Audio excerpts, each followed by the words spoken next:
Anderson's get a bowl, not an off-spinner. Yeah, actually I was mildly surprised they took the new ball.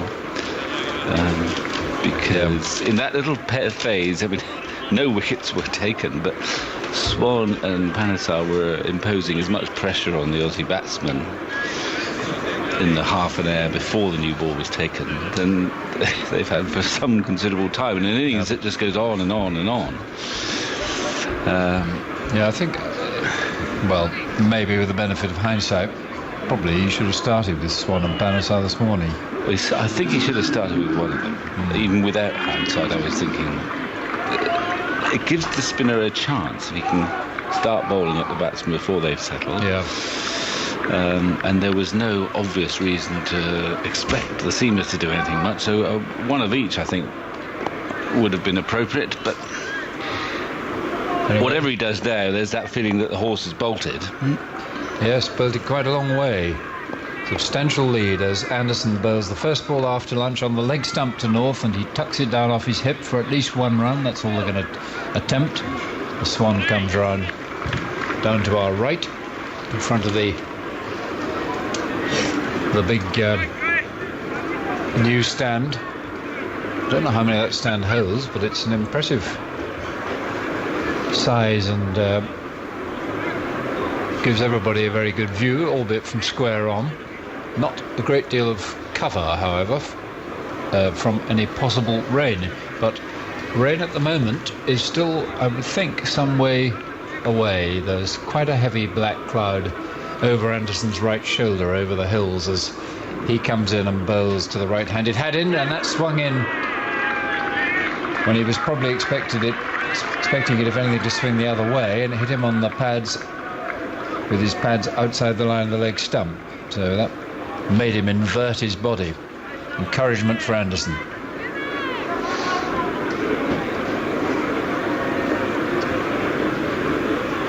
.578 for 5 as Anderson turns at the far end with the word Ashes emblazoned on the turf behind him. He comes running in and bowls on a full length, and Haddin helps it into the air off his toes. At least his head went up as he played that. To be honest, I just lost the sight of the ball for a while. It must, I think, have been airborne for a bit, but it landed long before it got to Bopara out at square leg. But it was a stroke played with the swing, as it were, because it definitely dipped in towards his toes again. And it looks at the moment he's opted to bowl in-swingers. He's lucky, in a way, Anderson. He's got the option to go one way or the other. He has the skill to go bowl in-swingers or out-swingers. He bowled two quite sharply dipping in-swingers to You hear Haddin. of leg spin bowlers who, at certain stages of their career, can only bowl googlies. And Anderson, it seems to me, is bowling more and more in-swingers and fewer out-swingers. Yeah, now whether that's purely by choice or purely because the in-swinger is working better. Traditionally, we all think the away swinger is the more dangerous ball to the right-hander. Yeah. The one leaving the bat usually is.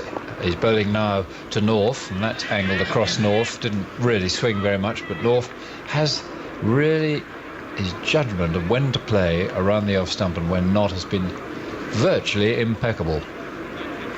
Played him most, I should think, probably 3 times in this innings. 102. 200s in 3 test matches.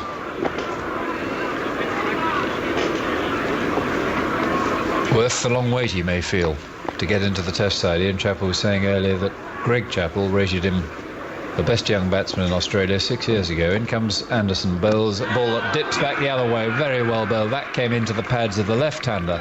So that was the outswinger to the right-hander. Good fine over this from Jimmy Anderson, who has been disappointing so far, although he's got 2 of the 5, the meagre fare of 5 wickets that England have managed to take after 3.5 days of this test series.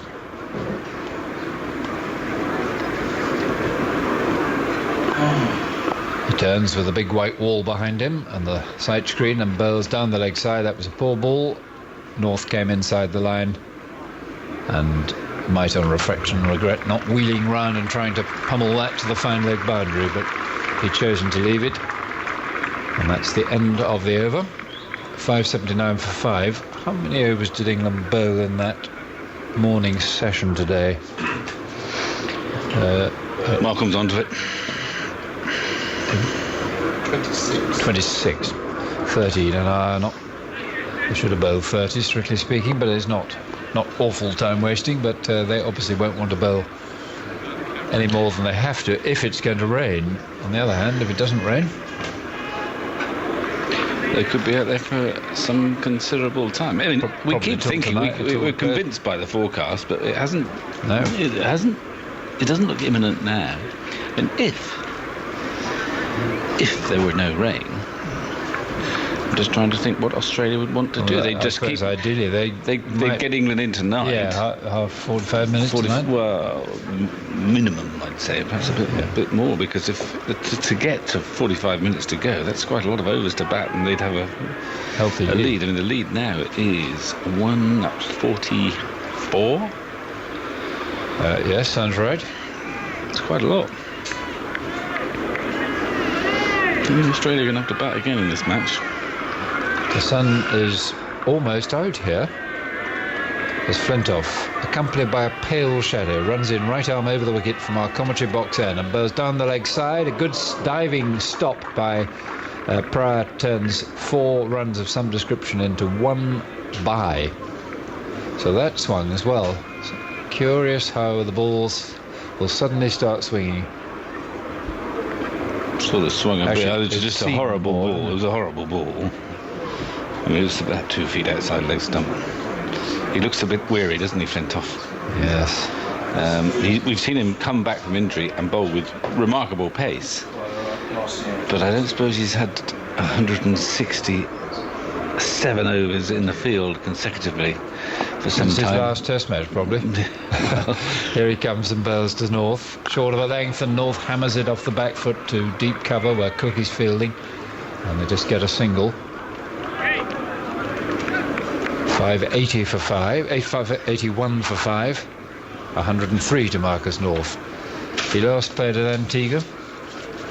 See if my notebooks reveal. It was a high-scoring game. It could, but of course,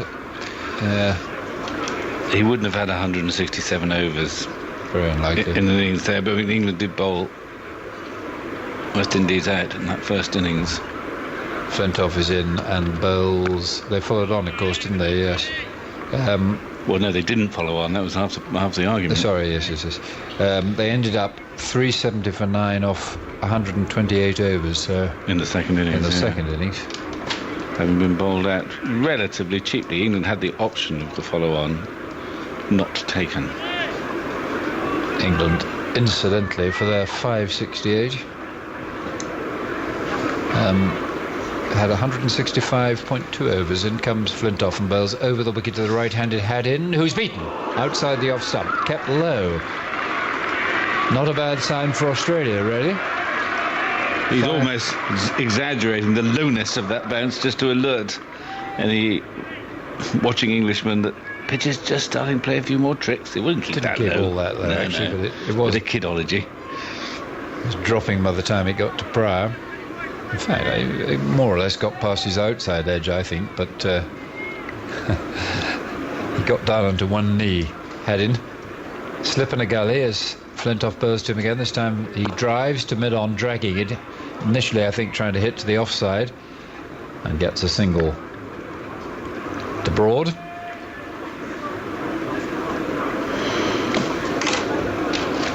Flintoff broke down in that Antigua test, but it was a different injury from the one he then got in the IPL. So he's had I would not be wanting to bowl Flintoff too much in this situation. He's bowled his quota of overs. Away he goes, right arm over the wicket, he bows to the left. It's a tickle, did it? No. I thought for a second he'd got a little tickle on that down the leg side as it swung from off to leg, but Pryor took it well, diving down the leg side. The end of the over, 147 the lead. Harmison got wickets for Durham this morning, so he's if they want a fresh bowler, he's obviously an option on a pitch. Laws will be quicker than this without any doubt. Yeah, of course it will. Graham Onions will be saying, well, hang on a minute. Pick for... He's not playing, I think, for Durham, is he? No, he's here. He's been fielding today. But just looking at these bowling figures, you can guarantee it happens every series. An England captain says, well, I'm going to use Flintoff slightly differently to the past. I'm going to use him in short spells as an attacking bowler. I've just got Malcolm's bowling figures here now. And the man who's bowled 35 overs, i.e. more than any other of the England bowlers, Flintoff. And it's not as if he's been spectacularly successful either. He's got one for 128. It's a familiar tale, that, isn't it? Here comes Anderson bounding in and bowls Yorker, lovely ball, played well by Haddin into the offside. Once a run isn't there. Strauss came in from extra cover. So it doesn't make much sense to me. I mean, he hasn't bowled that badly, but he bowled that one terrific spell at Hughes, which got everyone excited, partly because he got a wicket, and it was Hughes, and it was early in the innings. And he's bowled pretty well since then, but not magically well to demand that he should be... It's only just more than anybody else. Yes, it is. He's sort of handed out the punishment fairly equably. Yeah. But I suppose Collingwood, actually bowled us pretty well yesterday, and he probably should have had at least double the number of his overs, 5 he's had only. Just for planning ahead purposes. In comes Anderson down the leg side, and left-handed snare, as they say in Australia, to a ball that again evades the bat because it swung a bit. But the clouds, believe you me, in Australia are very high here, and they're white rather than black at the moment. Gulls wheeling over the trees, over the river Taff, which is hidden from our sight behind a low parapet, but the beautiful variety of trees beyond that. In comes Anderson, bowled wide of the off stump, poor ball, square cut for 4.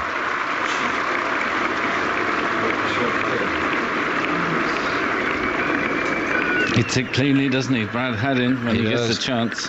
56 he's made now. 586 for 5. Hit it in the air, actually, for quite a long way, but was well wide of any fielders. 2 wide and 2 short from James Anderson. Panesar at mid-off gives him a clap of the hands and words of encouragement. Bright afternoon now. I didn't bring my sunglasses. In comes Anderson, and that was a half, very nearly a half chance. I think it's gone for 4 runs to the third man boundary, and he chopped it, sort of late decision to cut, and it landed just in front of Matt Pryor, moving to his right, and he couldn't stop it. Sure, it bounced in front of him there, wasn't it? It was always off the toe of the bat. 590 for 5. Was further pitched up, a bit too far pitched up for the cut, but a bit of a clumsy attempt to stop it, if all the truth be told by Pryor. Slow motion's always unkind to wicket keepers. Yes. I do declare that the sun is out as Anderson bowls on a full length, and he's flicked into the air by Haddin for 4, beautifully timed. I think that Bopara was late to pick that up at deep mid-wicket. He didn't have very far to go to his left, and he couldn't stop it. Lovely, instinctive, aggressive batsman stroke that by Haddin. Now he could make 100 here. He's 64 not out. 594 for 5, and if he does, I dare say he'll make it pretty quickly. He will. Bopara, he didn't see that at all. There's 3 4s in a row.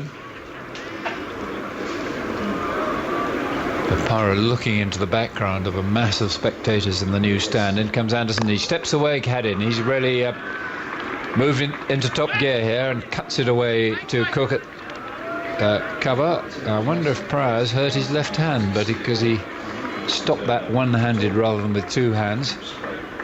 He had a finger injury earlier, but I think that's completely cured now, earlier in the season. 595 for 5. Haddin 65.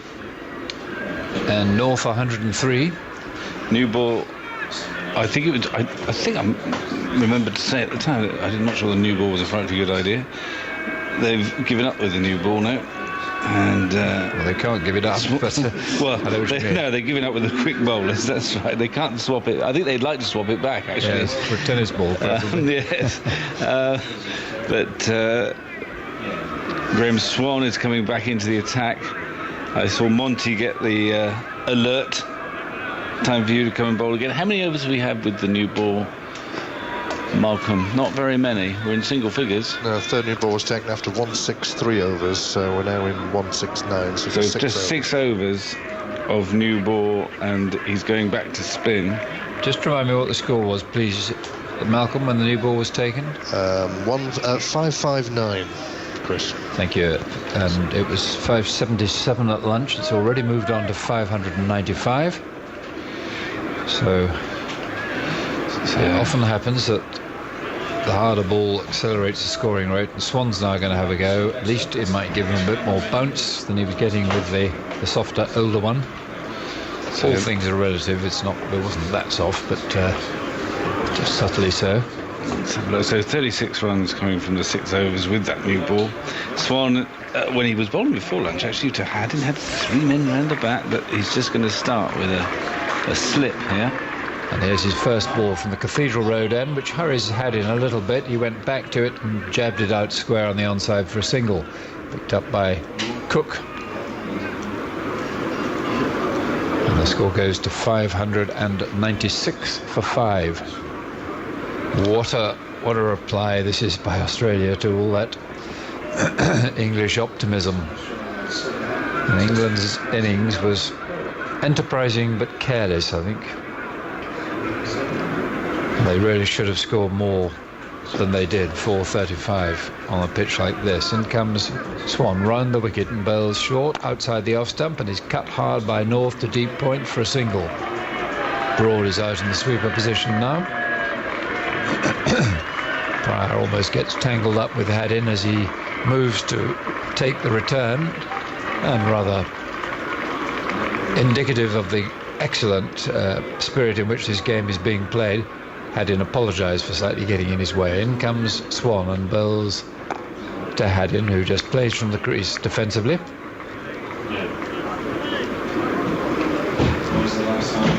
And a very pensive looking England captain moves in to pick the ball up at short mid-wicket. Swann jogs in, bowls from wider of the crease. Haddin hits it high in the air for 6. Over Broad's head at mid-wicket, into the new stand. Picked up with the swing, with the spin. Australian flags wave, and it is 600 up, 603 for 5. Swann goes in to try again and bowls to Haddin, who could take an appeal for a catch behind by Swann, but unfortunately for him, the man who caught it, Matt Pryor, I don't think was appealing at all. He'd whipped off the bails. It was a good take, and Swann hoping that there was a bit of inside edge. It hit something, but it might have been the front pad. Did well there. Would have been Pryor. A lovely catch to have claimed. I'll come back to that as Swann bowls, and that doesn't turn. He cuts it, stubs it into the ground rather, picked up by Bopara. Quite often when a keeper takes a catch, I don't say that was a catch, but they then instinctively whip off the bails, and that can put the bowler's end umpire off. Yes, it can, because I agree with that. Because it suggests that he's not convinced that it was a nick, so he's covering all options. It's blowers time, Vic. I'll just tell you that the latest score from New Road is Australia finally all out. They've beaten the men to it for 309. Catherine Brunt 6 for 69. And Henry's going to join you. Well, he's turned to spin, and big shot there from Brad Haddin. We've told you how the boundaries at Cardiff are pretty big, especially square of the wicket. And Broad was on the deep mid-wicket boundary, quite square. He's in exactly the right line. about 75 yards from the bat, and it sailed over his head. Well, yes, he wanted him in halfway up the stand, didn't he? So it's quite a big hit. Indeed. Now we got Monty coming on, and wasn't it interesting listening to Don Shepherd at lunch?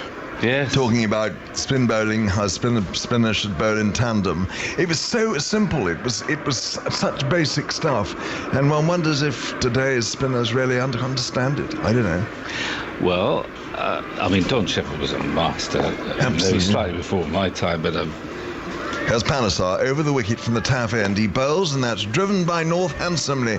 Out to long off. They go for one, and Hanson's out there. That's all they are going to get. I think you have to acknowledge people play spinners differently. It doesn't mean to say someone like Don Shepherd wouldn't have excelled.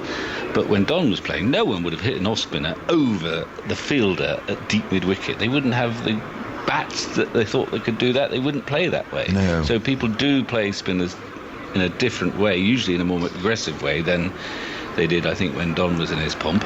6:04 for 5, and in comes Panesar bowls. Oh, and there's a tremendous swing there by Haddin, and the ball went off something. It hit Collingwood at slip, ricocheted away towards short third man. Broad retrieved it, and whether that was bat, if it was bat, it wasn't. No, I think it went off prior, didn't it? Yeah, I don't think he touched it. No. He missed it. He actually gave that quite a lot of air. And Panesar again round the wicket, bowls to Haddin. Haddin's forward circumspectly, and Strauss at extra cover goes to his left and picks up. Just for a moment we made one wonder, but I think the ball went off prior on to it almost hit Collingwood on the head, didn't it? Yes. And then Broad retrieved, and it is Panesar once more. He bowls, and Haddin drives, and that doesn't, he was driving straight, that goes out on the offside, out to Cook there at deep cover, and they get a single. That he was aiming on the left side. He mishit that. But there you go. If you have a deep point, it would have been a simple catch to an orthodox point. Yes, you're right. But there's a huge gap there. It was an outside edge ballooning on the offside. 1 run. And it is Panesar again over the wicket, bowls now to North. North swings this high away on the leg side. Has that gone all the way again? No, it's 4 runs, signalled there by umpire Trotte, but he put his front foot down the wicket and swung with the tide and hit the ball away over in the direction of the floodlight pylon in that far corner of the ground just next door to the scoreboard. Runs coming apace. 600 now and 9 for 5. And 71 to Haddin, and North now turns this one round the corner. They go for a very quick single, and they get it. Bopara was there, closing in from short fine leg, backward square leg, and we had quite a long way to run, and they were into the run at once, and so that was good cricket on Australia's part. And the total now 610 for 5. And the individuals now, we've got 79 to Haddin, 73 to Haddin, and 110 to North. But these two are obviously playing with a bit of license, aren't they? They've been asked to step it up.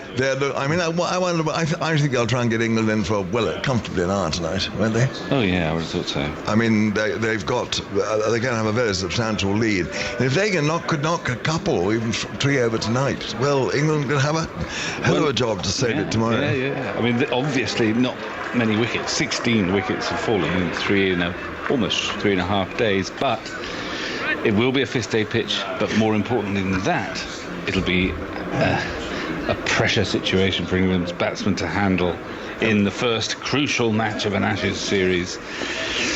And takes some doing to get out of this hole now if it doesn't rain quite a lot. This is right, isn't it? And they showed a great tendency to commit suicide to get themselves out stupidly in the first innings, so we'll expect more resolution from them in the second. Swann round the wicket now, bowls to North. North goes back, hammers a short one into the covers. Cook is there at extra cover and fields, and there is no run.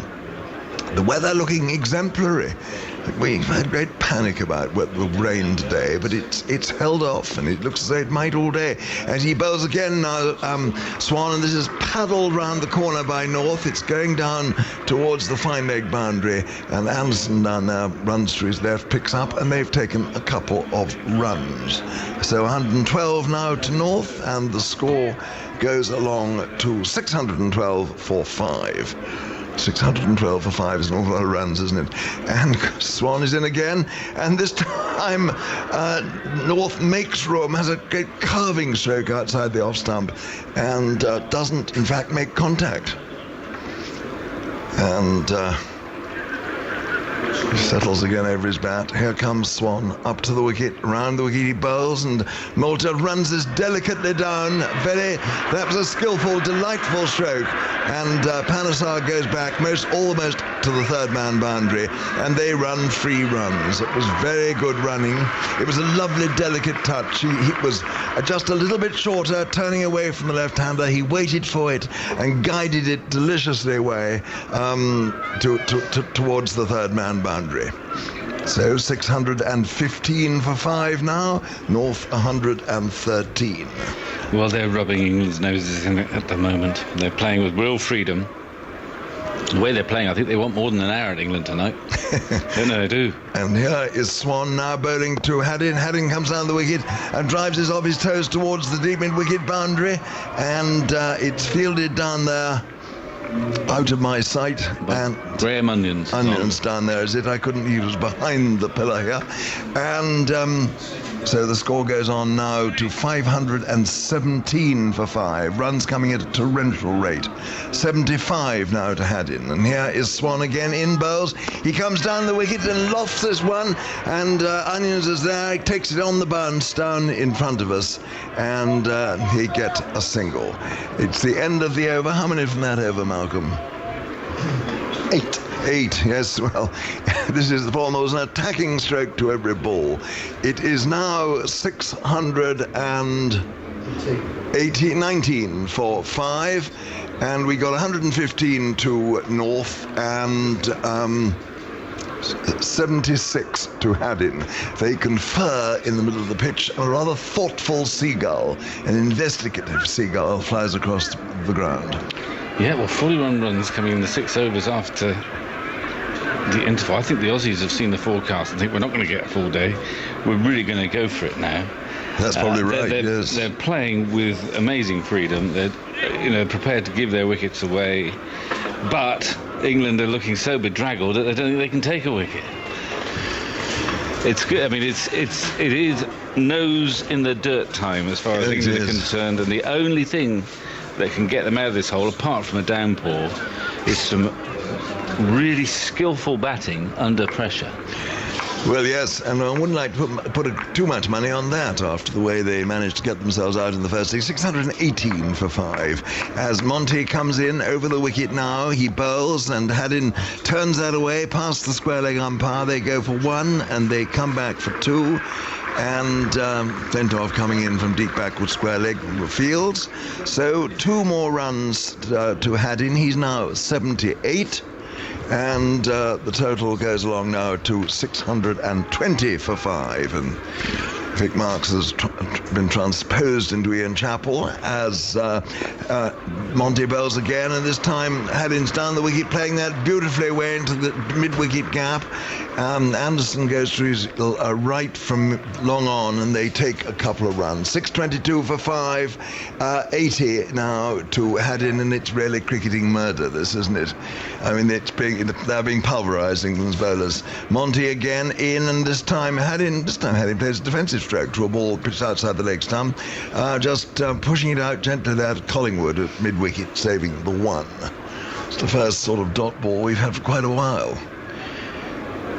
And Monty Panesar once more from the River Taff end in bowls, and Haddin comes down the pitch and lets the ball hit him on the pad. It bounces away to square leg, pursued by Pryor. And at the end of this over, Ian Chappell would tell us what he would do if he was captaining a fielding side in this situation. Stay right where I am, Henry. Indeed. Panesar once more in, and Haddin's down the wicket again. He takes the ball on the pad, and Panesar bowling deliberately wide of the leg stump. Oh, cabbage white butterfly flies over the top of our commentary box. How exciting. Panesar bowling into the rough outside the right-hander's leg stump. Here he is again. He bowls, and Haddin's down the wicket and driving that, and that's an absolutely splendid stroke. It's gone for 6 all the way.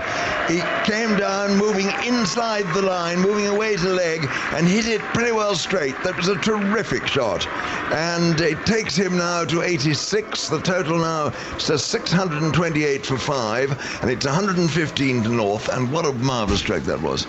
This is more like Brad Haddin. He really struggled against the off-spin of Graeme Swann before lunch. I've never seen him struggle so much against the spinner, because generally he's got good footwork. He wasn't using his feet to Swann before lunch, but that was a glorious shot, because he did exactly as you said, Henry. He moved to the leg side, pardon me, so he could hit straight and avoid the fieldsman at mid-on. Not that it mattered in the end, because he cleared the boundary, but a glorious, his footwork was absolutely glorious. Yes, he got absolutely in the right place. It was a really lovely stroke, and poor old Panesar. Anyway, Swann is going to continue from this end. He's going to bowl to the left-handed Marcus North. North has got now 115. He's been rather out of it in the last bit. And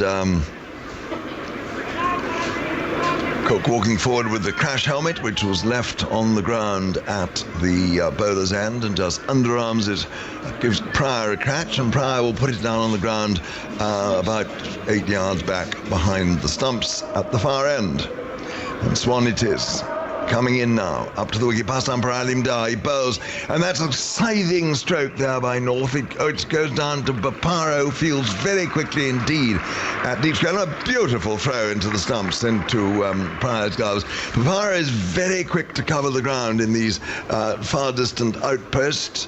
116 now to North, and it's 629 for 5. How long do you think Australia will have a go at England's batsmen for tonight? I would imagine 200 could be the target for Ponting to declare, especially if he's been following the weather forecast that a bit of time might be lost. So I would have thought he'd figure on 200.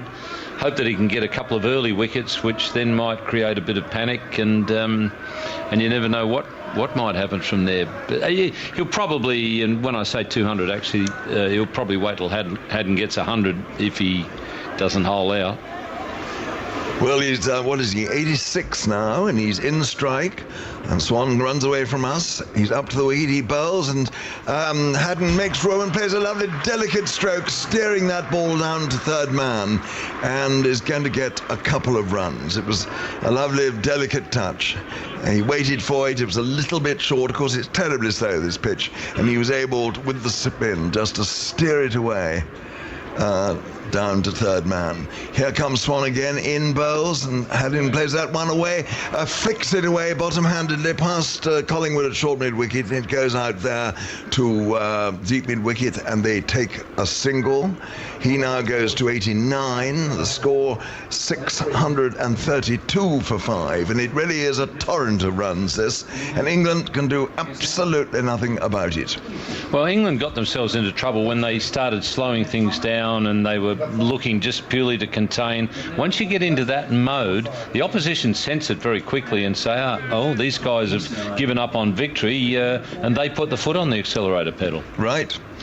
Swann it is now, in again to Marcus North. He's there, he bowls. North is forward. It's a defensive stroke. Not many of them around at this time, and Swann goes across on the onside and fields. Swann bowling with his shirt sleeves buttoned tight to his wrist. Turns now up to the wicket. He's there. He bowls, and that's the reverse sweep by hand. There's a big appeal for LBW. Not out, says Alim Dar. And the ball goes away behind the stumps. A leg by is signalled. And, well, it was a good shout, but these two umpires tend to answer in the negative. Just looking at it again, it might have been just going down leg side. 633 for 5. Swann again now to Haddin, who needs just 11 more runs for his 100. This be his first Test 100? Who hadn't? Yes. No, he got 100. In fact, he got about 169 against New Zealand. Did he? Yes. And he murdered another one. He was 94 and tried to hit a 6 to bring up his 100. Here is Swann bowling to him, and Haddin just twiddles this round the corner with his wrists. And Cook at short fine leg fields, they get 1 run. So he now has got the strike, and he's also on 90. And some sort of new gloves or something is being brought out to him from the pavilion. He takes off his helmet, takes off his gloves, and 12th man gives him something, a towel, which he can wipe his face. It's probably pretty hot out there. It's the end of the over. It's 634 for 5, 90 to Haddin, 116 to North. Now he'll make quite a few centuries, Brad Haddin. He's a very good batsman. He's a very confident player. And the good thing about him is he scores so quickly. If he coming in at number 7, he's likely to often come in when the game is sort of in the balance, and he can take it away from you in an hour or a couple of hours in a session. So he's a very valuable player and a very positive player. Well, he's got whatever new pieces of equipment he needed. The Australian emergency fieldsman's running back to the pavilion. The 2 batsmen are talking. And after another very quick word from Ian Chappell, it will be Jonathan Agnew. Could well have been a message as much as anything for Haddin and North coming from the dressing room, just letting them know or updating them on exactly what Ponting's thinking. As I say, I think, well, they're 200, nearly 200. In fact, they're 199 in front. Haddin's on 90. It could well be that if Haddin gets to his 100, that'll be it. That's soon, you think? Well, I'll be mindful of the weather, I suppose, to a certain extent. Threats of rain, yeah. That 200 would be enough. You didn't like the sound of that comment, did you? Not in its delivery necessarily, no. A bit of a sneer, I felt, coming over the right shoulder. No sneer. It didn't need any sneer. 200 will be enough. 634 for 5. North 116. Haddin's on 90. A bit of a delay there while he sorts himself out. And now Collingwood is going to bowl from the river end. Up he comes, bowling his cutters, and he bowls on the off stump, turned away with that spin into the mid-wicket area. And it's followed by Broad, so we've got 2 on either side really, saving the single. And then the men out in the deep, a long on, deep mid-wicket. It's a fine leg, deep point, and a long off. England haven't taken a wicket today, and have only fleetingly, once or twice maybe, even looked like it really. And up comes Collingwood, running towards us, bowls, turned away again with that spin, and again straight to square leg. And there's no run, 160 they put on. I think there will be a few frustrated old spinners sitting right up here thinking there's something in this pitch, but England haven't found it. Well, someone up the back's already thinking of the next Test match. They keep bringing us Harmison updates. It's taken 4 wickets now, yeah. 4 for 40 against Yorkshire. Collingwood bowls, turned away a little uppishly, but safely through mid-wicket. And another run to Brad Haddin. He goes now to 91. And that's the lead, 200. They're really pressing on with it since lunch as well. 635 for 5, a tremendous fight back. If you think as to how positively England played on that second morning, the atmosphere around the ground, and everyone really cock-a-hoop at England scoring more than 400, the way they'd done it and going on, but Australia just come out and just swept all that away. So it'd be ruthless, really. Where's Bill Laurie when you need him? Wicketkeeper on 91. He could declare now. What do you do? He declared on Rodney at 91, and not only hadn't Rodney made a Test century at that stage, but no Australian wicketkeeper had ever made a Test century at that point. And William Morris declared it at 91. Didn't give any warning. And when questioned about it, Rodney Marsh said, "Well, I got about 40 bonus runs. He should have declared an hour earlier." Is that right? Yes, that's right. Poor old Rodney. Don't worry, he fixed it up though. He got about 3 Test centuries, I think, all up. Yeah. Did take it well. I mean, knowing Rodney, actually, he's a big team man, wasn't he? I suppose he'd have overcome some initial disappointment, perhaps. No, I mean, he was being quite serious when he said he should have declared an hour earlier. I got 40-odd bonus runs. Yeah, well, I don't think Ricky Ponting will declare with Haddin on 91. North's on strike on 116. Fiddling around with the field here. Well, the crowd not very happy. I suspect some of that might be English/Welsh booing as well, because there's a bit of chuntering down in the stand that I've just emerged from on the way back from lunch. People not happy with the way England have played here. And Collingwood's on his way finally. Bowls round the wicket. North leans back. He's looking for the gap to long off and finds it. So after all that meticulous setting of the field to within an inch or so, it seemed, they've got to change round again anyway, because the right-handed Haddin is back on strike on 91. The lead 201. So lots of time today. 62 overs to be bowled after this one. Full day tomorrow. The problem I see for England, they could get themselves in a state of mind that is not good for the rest of the series as well. That's the problem they could be facing. Collingwood over the wicket, bowls. Haddin just tickles that into the leg side. It might be a leg by this, which we'll see. North called him through anyway. There's no signal for Mr. Doctrove, so one more goes into Haddin's account. He's 92. 637 for 5. The lead 202. He's just easing his way up to 94 so he can hit a 6 to bring up the 100 again. Well, he's missed out once, he's going to have another crack. Yeah. He'll be encouraged by Pietersen, no doubt. He's been there himself a couple of times. Here's Collingwood, bowls, and that's found the edge, I think. I come down through a very fine third man. Flintoff's running around the boundary, picks up right below us here. In goes his return. Yep, it came off the edge, just past Pryor's gloves. And 2 more to North. It was an expansive stroke through the offside.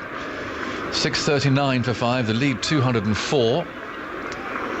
And North now on to 119. Haddin 92, he's on strike. Looking towards the dressing rooms. You don't get much clue these days, do you? You don't suddenly see the bowlers shuffling off and lacing up their great big bowling boots or so on the verge of a declaration. That would have been a very gentle catch for first slip to that edge. Yeah, very gentle. They're long gone. The slips. They're long gone. 639 for 5, and Graeme Swann is going to continue. Coming from our end, has been hit for a couple of big ones since lunch, and we've got 4 men now out on the leg side boundary. All spaced out along there. In goes Swann, bowls down the pitch he comes, and that's a bit of an ugly shot, but he's got away with it over mid-off. Flintoff fields, picks up one-handed. They'll come back for a second. Well, it's a brave shot to play to come down. He's trying to hit him inside out against the spin over extra cover, and he didn't get it quite right, but I can't see him blocking too long in the nervous 90s. He's on 94. 94, mate. He might hit. Go for the 6. In goes Swann, bowls to him. No, it's only a single. He's learned his lesson. He's mellowed. And it's only 1. He goes to 95. So he was stumped on 94. Stumped on 94. Yeah. But he did have a test century at that point. He had already made one. In fact, he got a huge one, 169 against New Zealand in Adelaide. And what was the situation? I'd be interested to compare the reaction of pundits and experts and commentators compared to the criticism from some quarters that Pietersen had. He's done it twice now. 94, I think 96 was the other one at Jamaica, around there, about there anyway. So he's done it twice. Did he get some criticism for it? No, well, it was the game where South Africa chased down the 418. Oh, OK. Here's Swann outside the off stump, run away to short third man. Panesar's there's no run. So at that point, they were skating along, looking to set a target for South Africa, and he'd resurrected them a little bit. They'd got into a bit of strife, and he played very well. Swann bowls outside the leg stump, turned away for a single by North. He's getting his colleague down on strike. 207 the lead. So at the time, it was a rather jocular reaction from everybody. But then when South Africa chased down the 418, and people started saying, well, hang on, maybe you shouldn't have done that. So, it's easy to be wise after the event. Well, the trumpeter has got his trumpet out, he's blowing away, and he's got the crowd going. Haddin's on 95. 4 men are out on the leg side, just in case he goes for that big hit.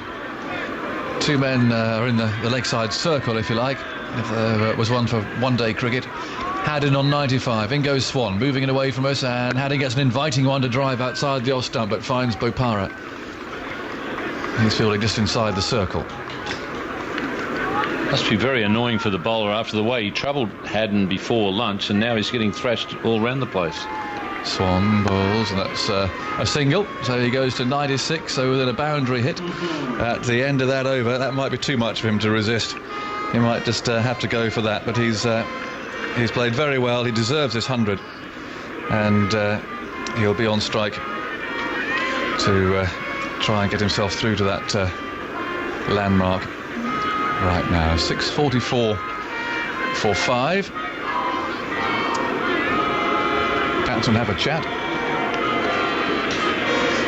209 run lead. I'd be a bit surprised if he goes on after Haddin gets the 100. And I guess the other thought might be, well, Haddin's there, he's got the 100, he'll go berserk, so let it go until he either gets out or, because whatever he gets, he's going to get very quickly after he gets to 100. So that he may be, Ponting may let him have his head after he gets 100. They won't really want to bat a second time, will they? What's happening over there? There's a tremendous din and ovation going on. It's as if they're not really watching the cricket at the moment. Although Haddin is on 96, he's going to face Collingwood, who comes in from the river end. Here he comes and bowls to him on the leg stump, turned away down to fine leg. They take one. Flintoff throws the ball back. 6:45 for 5. In reply, of course, to England's 435, so 210 the lead. One or two of Haddin's teammates are leaning up on the white railings of the dressing room, and they're poised, if you like. I think we've got a sharp-eyed engineer, Simon Jones, the former fast bowler, but former Glamorgan fast bowler, who's still got hopes of coming back one day. He's there. I think he's leading the chanting in the Barmy Army at the moment. 6:45 for 5. North on strike, he's on 120.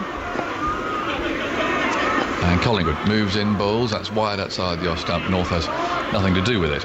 If he was still fit, he might be leading the chant and get rid of the bowlers. I know, might be, wouldn't he?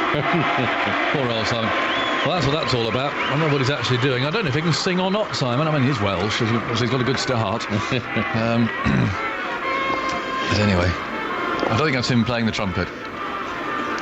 6:45 for 5. Collingwood trots in, bowls outside the off stump, goes wide, and North just dismissively looks at it, jumps a little as it hits the rough, and it's collected by Pryor. I presume members of the Penny Darren Country 11 are there singing away. I was given a copy of their fixture list just after lunch today. Thank you very much indeed. Hope you have a good summer. What are they looking for, an ageing medium pacer, are they? No, Ian, they're not. Aged, I think is already more like it. Boots are gone, are they? Throwing them out? Oh, they've gone. Here's Collingwood. Bowls and forward comes North, playing into the offside. They're actually residing probably still in the porter's area of a Brisbane hotel. Yeah? Yeah, where they were deposited in High Dudgeon in 1990-91.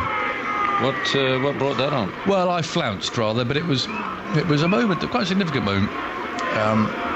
Because it was my first year as a writer. I use that word obviously liberally, but I was covering the tour, and I also was foolish enough to think that I could respond to England's request to go and bowl in the nets, i.e. have a foot in both camps. Can't be done, can it? Here's Collingwood round the wicket, and this is played away into the leg side by North. Better ball from Collingwood. 6:45 for 5. So I had to make the decision, and after a bit of a scene at the practice ground. What's that lovely practice ground that they use at Brisbane? Churchy Grammar School. Yeah, it was there.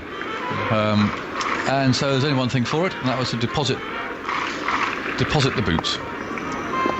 Basically, they banned all interviews. That was the thing. So I had to make a choice of whether to side with my new colleagues in the press. And there's Collingwood bowling outside the off stump, and North again plays no stroke. That was a maiden. 6:45 for 5. And I knew I could have got an interview. Graham Gooch was injured. Jeremy done his hand, and Anil Lam was going to be captain, and all that sort of stuff. Anyway, it was announced before the net session that I'd been asked to bowl at, that there would be no interviews for our previews of the first test of the Ashes. It's quite, So some of my colleagues weren't very happy.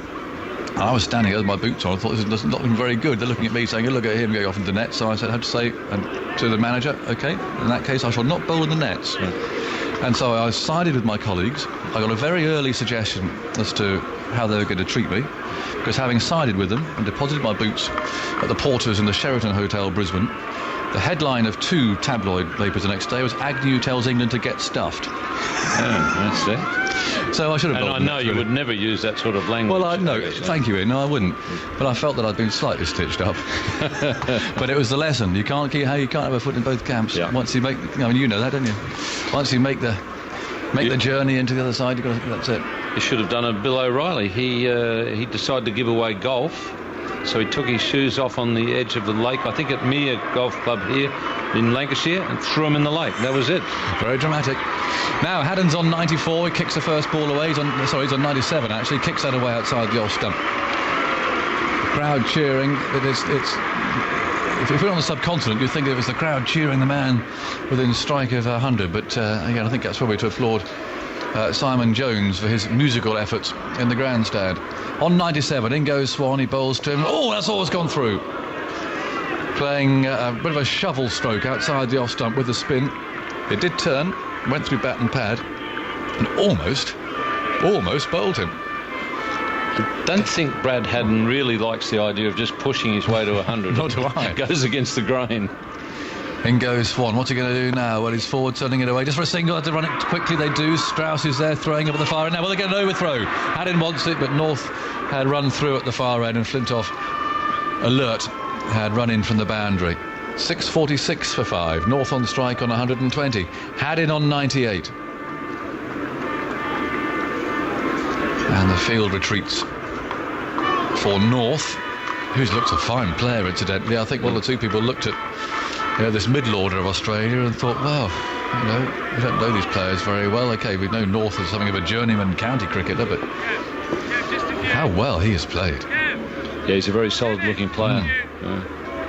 Collingwood's got to go about 150 metres every time they get a single.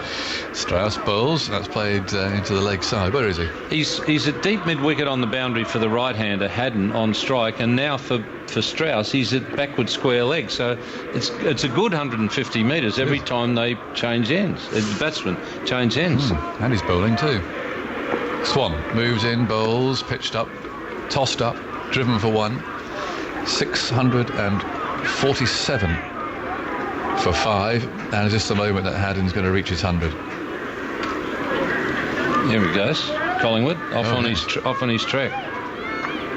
Well, it's one of those out on the leg side boundary. They've got 4. I think I was listening back to some coverage of the last Ashes tour, the ones that have been airbrushed out of our history. Apparently one took place 2 years ago in Australia. Here's Haddin turning it away. Now he's got 1. That's all he's going to have. He'll go to 99. That amazing innings by Gilchrist at Perth when he attacked Panesar. He attacked everybody, but he almost got to the fastest 100, didn't he, in Test cricket? And there were 5 men out of the leg side boundary there who's still pumping it over into the stands. It was an extraordinary onslaught. Well, that's all very patriotic. It's come a bit late, I think. I think it has come a bit late, I'm afraid. I'm not just going to stir anybody into anything out there in the middle, I'm afraid. They look a bit flat. But it's one of the loudest renditions of God Save the Queen we've heard at a cricket ground. Now, what are they going to do to try and put some pressure on here? And Haddin will be desperate to get down and get this single that he wants. I was talking yesterday with you about Raymond Illingworth and his ability to, even when he had to pull back, to still let you know as an opposing batsman that he was trying to get you out.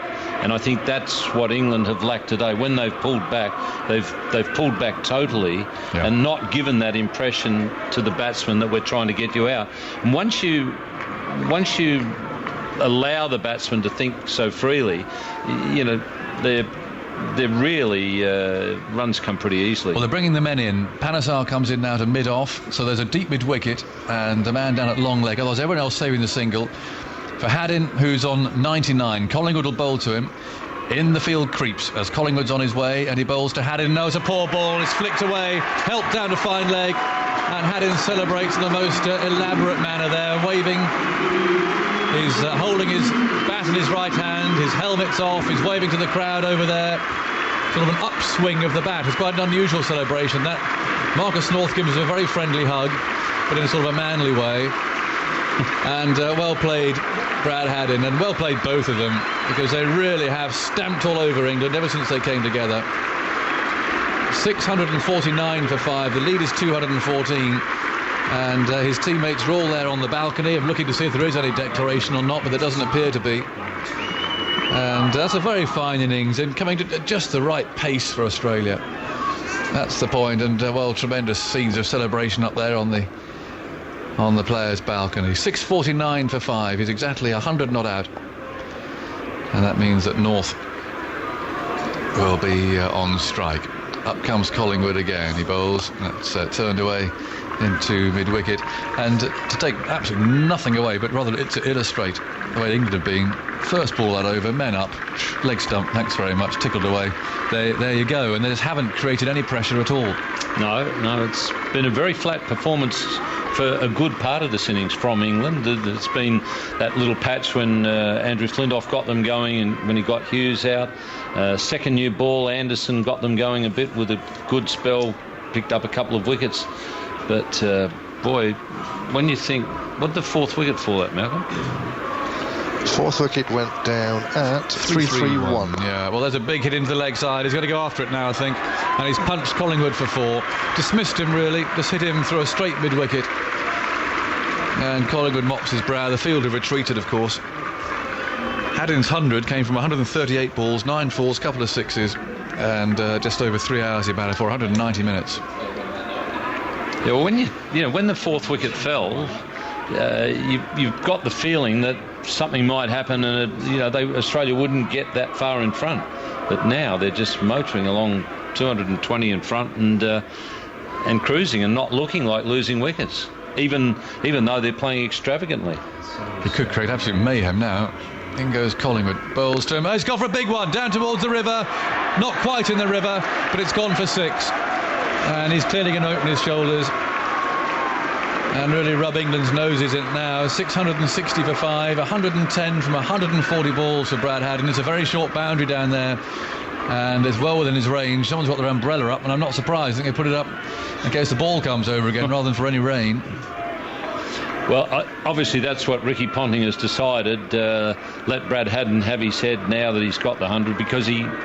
I mean, if he comes off for half an hour, they'll score plenty. They might as well score them now, then possibly tomorrow afternoon, won't they? Yep.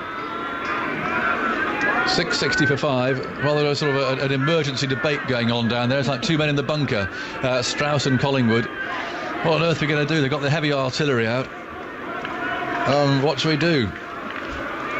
And frankly, with that boundary now within such easy range, well, they're all scattering now. It's an illegal one-day field because there'd only be 3 men in the circle. Long on, deep straight mid-wicket, deep square leg, long off, deep point. In comes Collingwood, running in optimistically. Turned away into the leg side, there'll be 2 here. It's perfectly placed as Broad comes rushing round, losing his hat in the process. Picks the ball up, tosses it back. 662 for 5, Haddin to 112. This is where there's a lot to like about Brad Haddin's cricket. He's just smacked the boundary, or 2 boundaries, a 4 and a 6, and you think he's in full go-for-it mode, and then suddenly he just very smartly tickles one around the corner into a nice position to run 2. Yeah, intelligent. Yeah, he's an intelligent cricketer. Yeah, definitely. He's looking around the field. He likes to look at that leg side field. Collingwood comes in, bowls to him down the leg side again. Well, there's an appeal for a catch, I think, there. Pryor's jumping up and down. Collingwood, well, it was like Max Boyce there in full cry for a moment. Arms outstretched. It was like someone singing an aria.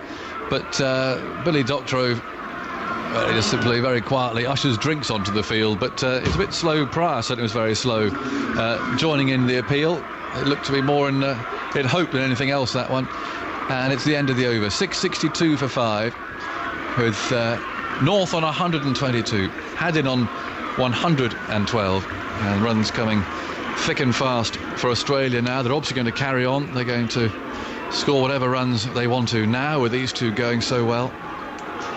And then, of course, they'll eventually give England a go with the bat themselves. Mike Davies, our spinners were supposed to have the edge, but they've hardly turned a ball.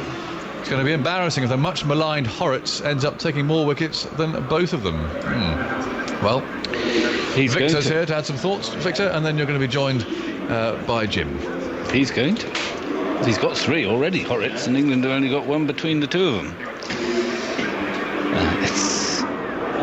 Couldn't have gone much worse for England today, I'd say. The rain hasn't come. Maybe that's part of the reason why they're slow slipshod. They got into a mental state of thinking, well, I've seen the forecast, the rain's coming. We've only got to go out there for an hour or 2 and then we can put our feet up and rely upon the batsmen to get us out of this hole. Well, the rain hasn't come, but the runs have come in floods. Since lunch, they've played with abandon. And you expect when that happens that the wickets will sort of automatically fall, but they've played with such skill, and England have looked so lacklustre in that hour when 85 runs came that they don't even look like getting a wicket now. Haddin, what a clean striker. It was a fantastic 6 in that last over. Just when he hit it, you thought, well, there's a long on out there. There must be a chance, but it just kept going, skimming into the smallest stand at this ground in Cardiff. 6.62. I mean, if the rain doesn't come, I'd keep going if I were Ricky Ponting for some time. Keep going till tea, so, and probably beyond. And then the whole match will simply hinge on whether England have got the capacity to bat on what is obviously still a pretty docile pitch, but under real pressure. Without rain, England are going to have to bat just about 4 sessions to save this game. Unthinkable, really, when they posted a total of 435. Usually, if you post that many in a Test series, you think you're reasonably safe. Not guaranteed safety, but you're reasonably safe. As it is, without the rain, as I say, 4 sessions will need to be batted. Even with the rain, 3 sessions will have to be batted. They won't get to safety tomorrow. Even if it were to rain now, Australia were to declare, they would have to bat for the bulk of tomorrow to get in front. Gives him a bit more opportunity to use Hauritz, but there's a very interesting statistic about Haddin's performance adding to the other 3 centuries in the innings. And I might get Malcolm to tell us about it, because we've been digging into the archives, Malcolm. We have, Jim. This will be the first time that Australia's will have scored 4 individual hundreds in one innings. They've had a 5 and they've had 25 threefers, but this will be the first of 4 times. That's a quirky one. I bet you're proud of that one. On the quiet. Well, we've got I don't know whether this is cheering England supporters up, but Peter in Bath says the rain is now just across the Bristol Channel, around Ilfracombe, and heading for Cardiff fast. Just keep batting till the rain comes at this time. And there's a lot of it. Yes. Well, that's another reason when you've got this sort of momentum. You've got to keep going. You've got to keep going. Get those runs on the board to ensure that England will have to bat longer and longer to get themselves. It's like they'll be sort of saving themselves on the last day. Yes. I mean, if Australia get another hour's cricket and say they just bat in that period, what's the lead now? 220. They'll be up to 300, which will mean England won't get to safety tomorrow. They'll have to bat until the last ball as well. They're not going to get a lead. It's one of those strange innings. The third innings, in fact, turns into the last innings of the match in some ways. Yeah, it will do. Australia won't have to bat again in this match, I can tell you that. Could England have done much more today to stop this?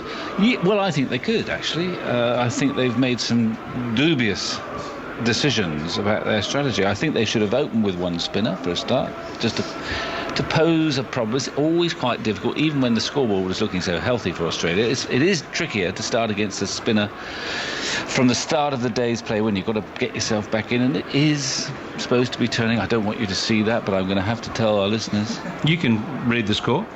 I'm happy for you from Worcester to read it. Yes. Remember, Australia managed to get themselves to 309. In reply, England, the women, 11 for 2. Or if you're in Australia, how do they do it? 2 for 11. 2 for 11. But Australia was 5 for 20 something, so England's probably got some sting in the lower order. Well, thanks. That's cheered us up. It's going to be Graeme Swann to continue. Got a few blokes out in the boundary too. Well, I don't blame him for that. Yeah.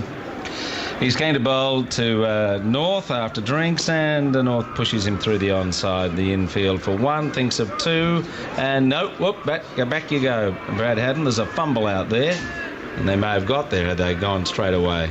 There's Anderson Bopara surrounding the ball. It's 5 for 663. North's 123, and Haddin's outscored him today. Haddin's scored 108 to North's, what's that, 69. But that's no surprise. Haddin's a free goer. He's a beautiful striker of the balls. There's fellas near the boundary on the onside. Does he take them on? Not yet. He gets a quicker ball up and outside the off stump, and he just decides to play. I mean, his shot selection's been good. He's been worried by a few deliveries from Swann pitching outside the off stump that have got through him as he attempted to drive, but none have knocked him over. Swann tosses outside the off stump, and Haddin says, "Nope, too wide for me." And he kicks it away to backward point with 3 men on the offside, 6 on the onside, and Haddin just waiting for the right ball to go after. Will he go for that inside-out shot or with the spin? Swann bowls to him, and he's forward and pushing down the ground, and Swann's quick enough to stop it, getting past him for a single. So Australia batting on here after Haddin's 100. It looked like there'd been some discussion and a message from the rooms about what they were going to do. And the lead beyond 200. Swann bowls shorter, and it's beautifully played off his stumps by Haddin. A caressing cut shot to third man. He just nibbled it down there to collect a couple. He's 114. 5 for 665, which is a lead of 230. Swann again. Right arm over. Down the pitch. Here he goes. He launches. He hits it hard. 1 bounce down there to Pietersen. He didn't really get on to that. He was looking to try and put it into the stand, but he got a single out. Calm down, Jim. This is single, Jim. He was looking for more. He was looking for the bigger. He was looking for 5 more, in fact. Yes, yeah. And it may happen. How many sixes has he hit, Malcolm, in this innings? 3. Yeah. And he's got the strike. So a chance he might be looking for another one. How close is the straight boundary here? Well, it's a bit longer coming this way than it is towards the River Taff, by my recollection, that against the bigger hitter, you'd prefer to be bowling from this Cathedral Road end. You've got probably about 5 or 10 yards more. It's not always enough. Mick Dunn in Manchester. I'll wait for absolute confirmation from Malcolm on this. Says this is Australia's highest score against England since 1934.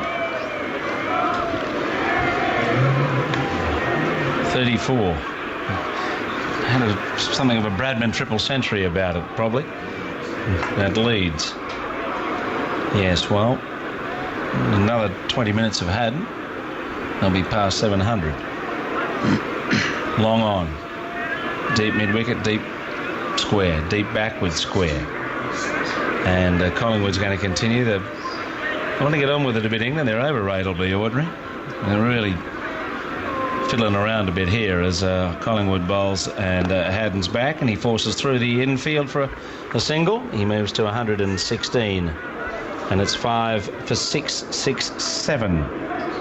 The last time Australia got 700 was against the hapless Zimbabweans in Perth, when Matthew Haddin broke the then record for the highest individual score in Test cricket. I'm glad I put that caveat in, because Malcolm's got the microphone, and... Well, it's 667 at the moment, so the previous highest against England was 659, 1946-7 at Sydney. Yeah, we've gone past that. 695 was the next one in 1930 at the Oval. So no 1934. Can't see it on the list. Right, thank you. Well, there you are. Around the wicket, it's Collingwood bowling, and North's driving, and he's getting another run as he goes through the infield. I don't want to get involved in any scorers' feuds, though. It's a dangerous territory, and we just want to stay out of that. Would you like Malcolm to tell us how many times Australia got over 700? Not particularly. No. Malcolm, quick. 4 times currently, but he's probably heading for the 5th. Right. And are any of those against England? 2, the last 2. 7:29, 7:01. Collingwood bowls, Haddin swings! Another lusty shot. It's gone out between the fieldsmen and away to the boundary for 4 at wide long on. A lofted shot that didn't have the carry of 1 or 2 others, but it was well placed between the fielders for 4. It was. He's got 4 men on the leg side boundary and he's managed to bisect 2 of them. How many times have they got over 900 against England? If the weather holds, they could do it today. That wasn't the question I was asking. Yes, I think Haddin got a few. Is that what you're telling me about? Well, that game at the Oval? Yes. Here comes Collingwood again, and it's flicked away by Haddin from his pads to backward square for a single. And he's 120, and he hasn't actually given a chance in this innings, even though he has hit quite a few in the air in the last hour or so. Well, that's what's striking about it. He's been prepared to clear the men on the boundary in certain instances, especially when he went into that grandstand off Swann. That's a long way. That's 75 yards before you get to the boundary, and it kept going a bit beyond that. 5 for 673, and Marcus North is prepared to play second fiddle for the most part. Collingwood around the wicket towards him, and he's playing a very good shot down to third man. Just nibbled at the ball and ran it to Flintoff for a run, and that brings up the 200 partnership for the 6th wicket. 200. And Marcus North comes down to Haddin. They meet mid-pitch, just smiling at each other on getting another milestone in the significant Australian first innings. Brad Haddin back on strike now. Is Collingwood going to tempt him by pitching up with men back? Collingwood moving in, bowling to Haddin. Haddin's walking and hitting. He's hit that high, he's hit that long, but Bopara's under it, and he takes the catch out of deep mid-wicket. Haddin is out, and is that it? Yes. Yes, they're coming off. They think, I reckon Australia reckon it's going to rain. They've seen the forecast, but we'd love to have a little go at England before the rain arrives. And I suspect on the basis of doing what your opponents least want you to do, that's quite a good decision by Ricky Ponting. Good catch actually by Bopara, about 85 yards away from the bat. Hang on a minute. Hang on. Is Ponting... Yeah, I think there was some confusion as to whether there was a declaration here or not, but they have declared. And Flintoff, nice gesture, he came up and shook Marcus North's hand, and the look of well played. And a few of the other England players the same, as Marcus North strides off, unbeaten on 125 with Haddin out. Caught Bopara, bowled Collingwood for 121. The declaration coming right on the 200 partnership with that well-held catch in the deep. 6 for 674. That's a lead of 200 and what's that? 239. 239. I mean, it's a weather forecast induced declaration. In that if there was no talk of rain, he would have got some more, Ricky Ponting. But he's consulted. I'm sure he knows what Peter from Bath was telling, that they were pouring down in Ilfracombe and it's heading this way.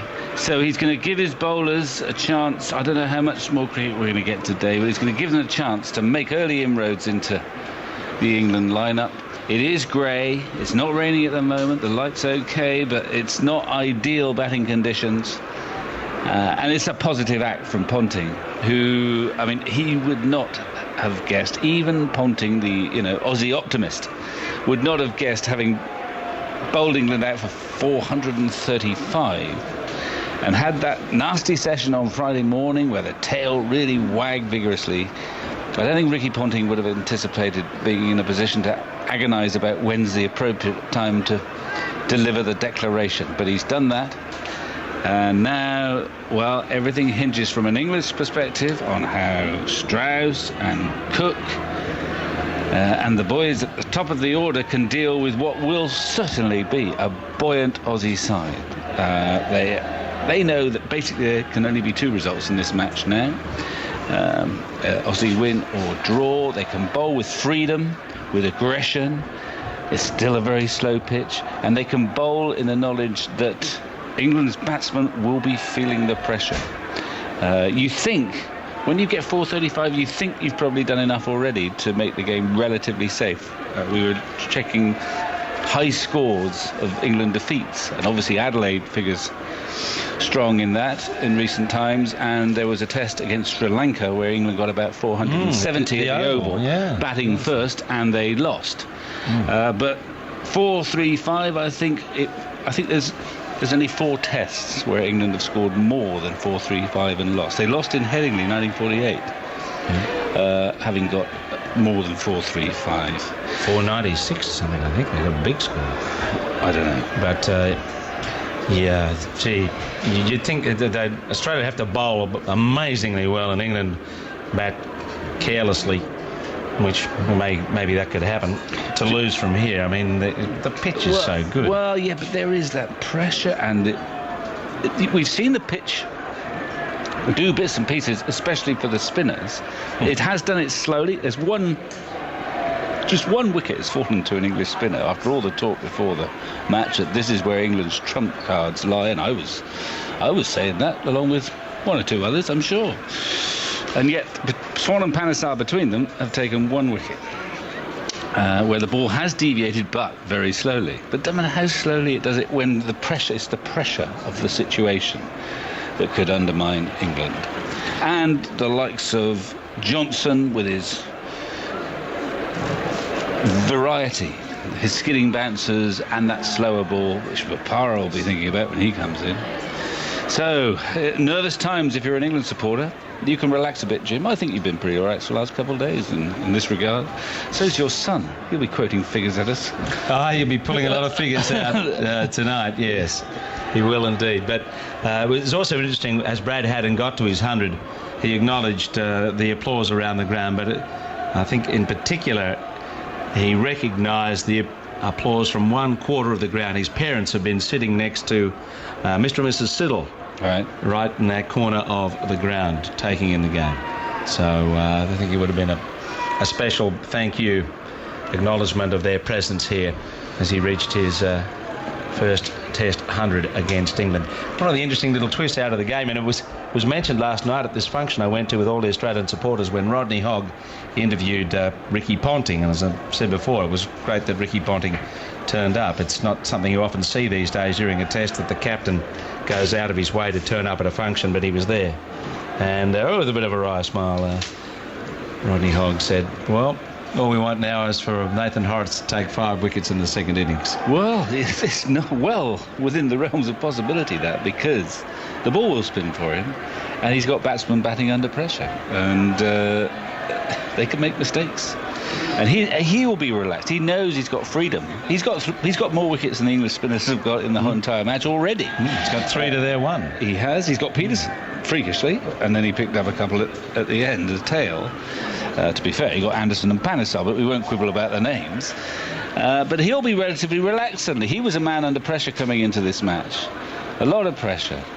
And without having to do a great deal, that pressure has dissipated, because the English spinners have bowled about 70 overs between them. They got 1 wicket. He can't do much worse than that. Philip says, I'm not sure about Ilfracombe, but here in Torrington, that's in Devon near Bideford, which is southwest of Ilfracombe, where the rain should be coming from, it is as yet light and intermittent. If you're praying for a deluge, you need to pray harder. So we may get another hour or two. I'll just go quickly down the bowling figures here out of that 6 for 6, 7 for declared. Anderson 32 overs, 6 maidens, 2 for 110. Broad 32 overs, 6 maidens, 1 for 129. Swann 38 overs, 8 maidens, none for 131. Flintoff, 35 overs, 3 maidens, 1 for 128. Panesar, 35 overs, 4 maidens, 1 for 115. And Collingwood picked up that last wicket, 9 overs, 1 for 38. So Haddin out for 121. North was 125.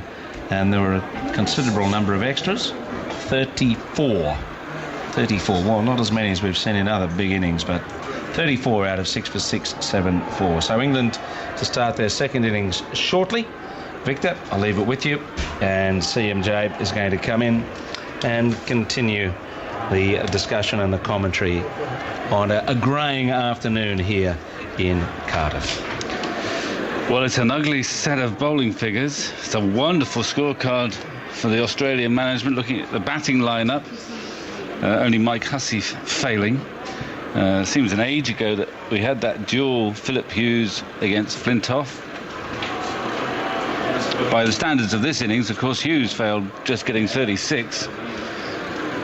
4 centurions. Whereas you look at the England bowling figures, and I don't think there's anyone there who can look back with much satisfaction, apart possibly from probably the most dangerous bowler we saw, which was Paul Collingwood. And that says something, bowling those off-cutters. Even though he got a bit of tap from Haddin towards the end, 9 overs, 1 for 38. Settle for that. The rest, well, they are very chastening figures. Anderson has the bonus of having a 2 in the final column. No one else has got that. Swann, I think, will be as chastened as anyone, given his record coming into this match, given the anticipation coming into this match that we're going to get some spin here at Cardiff. 38 overs, 8 maidens, 0 for 131. You thought he might at least pick a wicket up at the end when the Aussies were playing with abandon, but that rarely seemed likely. What could England have done differently? Well, today I do think they should have started with one spinner at one end, just to give him a chance to attack a little bit with spin. And I don't think it was a good idea to take the new ball, because that seemed to race from the bat rather more easily than the old soft one. And at the time, Swann and Panesar were exerting a little bit of pressure. But it was a pretty flat performance by England in the field all through, really. And they'll just be desperate to try and get out of here without a defeat, and they're going to have to do an awful lot of work to achieve that. They are 4 centurions for Australia. Katich 122, Ponting 150, North 125 not out, Haddin 121. I can report that Hilfenhaus, having a practice bowl, has just knocked a pink stump, the only one he had to aim at, flat into the ground. And here come the Australians, with the rain not far behind them, probably about a half an hour away, looking at the satellite picture. Well, yeah, we've been looking at that satellite. I don't believe, I'm not so sure. Yeah, well, I'm beginning to think we never landed on the moon, you know. I mean, we've had all these forecasts flying in for the last couple of days with great big blobs of rain from these laptops. Does your laptop give rain as well? Yeah. Or is it just Agnes' laptop? No, mine gives rain too. Right. I must apologise to Agnes on the air, since I said on the air that he had told me that that I needed to subscribe to this word processing package on my new machine, and that Alison Mitchell had said, no, you don't, you can do... Agnes was on the ball. Agnes was right. Yeah. A 60-day trial, but... I think you'll need longer than that, CMJ. Exactly. I will. I'll be lucky if it lasts for 60 days. No, my drop. No. I think you've cracked it now. Anyway, England have got to somehow last it out until it rains, and then some more tomorrow. Bat rather well tomorrow, because the forecast for tomorrow is good. And congratulations to Australia, is all one can say, for absolutely turning this game their way. And I did think England batted a little carelessly, really, and history suggests they did. Well, it had a very odd look, that scorecard, no one getting beyond 69. At the time we thought it was carelessness, but perhaps not decisive. Yeah. Now we take a different view. The tail did very well, but just as well as they did. Barrage on the second morning, but the first day wasn't very clever, and Cook and Strauss have got to try to do better now. Strauss is going to face the first ball under a cloudy grey sky with a big yellow air balloon above him. Blows his favourite word, dirigible. And